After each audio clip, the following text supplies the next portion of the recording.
राम सत्य, धर्म और पराक्रम के प्रतीक भगवान श्री राम, जो कि न्याय और आदर्शों के पुजारी थे, जिनका जीवन एक दीपक की तरह था जो अंधकार में मार्ग दिखाने के लिए प्रज्वलित हुए। त्रेता युग में जब अधर्म ने पंख फैलाया और राक्षसों का आतंक चारों ओर फैला, तब धरती पे जन्म हुआ उस वीर योद्धा का, जिनकी धनुष की टंकार से दिशाएं गूंज उठती थी, जिन्होंने अपने बाणों से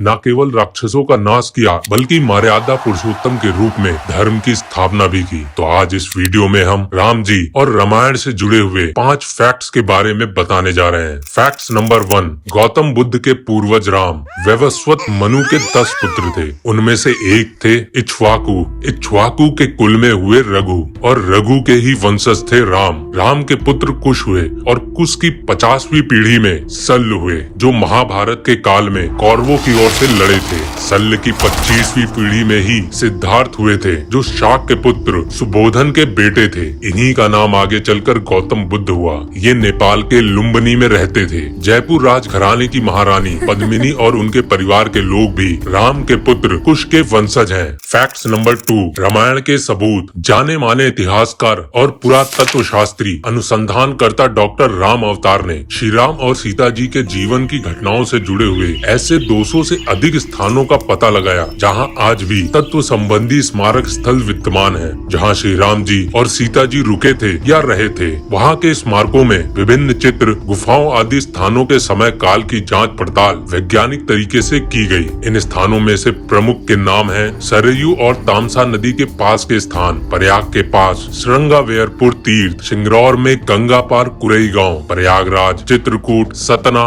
दंडकारण्य के कई स्थान, पंचवटी नासिक, सर्वतीर्थ, पर्णशाला, तुंगभद्रा, शबरी का आश्रम, ऋषिमुख पर्वत, कोडिकरई, रामेश्वरम, धनुषकोडी, राम सेतु और नुवारा इलिया पर्वत श्रृंखला। ये सभी ऐसे स्थान हैं जहां भगवान राम और सीता जी के रहने या ठहरने के अवशेष प्राप्त हुए। फैक्ट्स नंबर 3, रामायण काल के चिरंजीवी। आपको ये जानकर आश्चर्य होगा कि रामायण काल के 3 लोग आज भी जिंदा हैं। इनका नाम है हनुमान, जामवंत और विभीषण। इस काल के पहले भी ऐसे 2 लोग हैं जो अभी तक जिंदा हैं। उनके नाम है विरोचन पुत्र महाबली और जमदग्नि के पुत्र परशुराम। वही परशुराम जिन्होंने अपने पिता के मृत्यु का बदला लेने के लिए 21 बार क्षत्रियों के कुल का नाश किया था, और 21 बार इसीलिए किया था कि जब क्षत्रियों ने उनके पिता की हत्या की थी, तो परशुराम के पिता के शरीर पर 21 घाव के निशान थे। फैक्ट्स नंबर 4, श्री राम जी की बहन। श्री राम जी की एक बहन भी थी,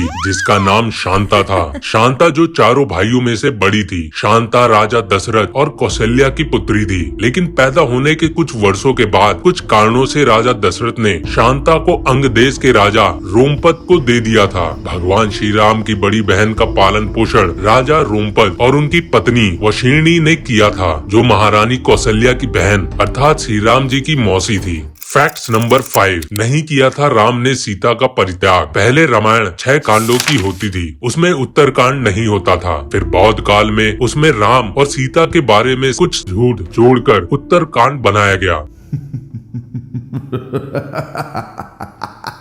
उस काल से ही इस कांड का विद्वानों ने घोर विरोध जताया।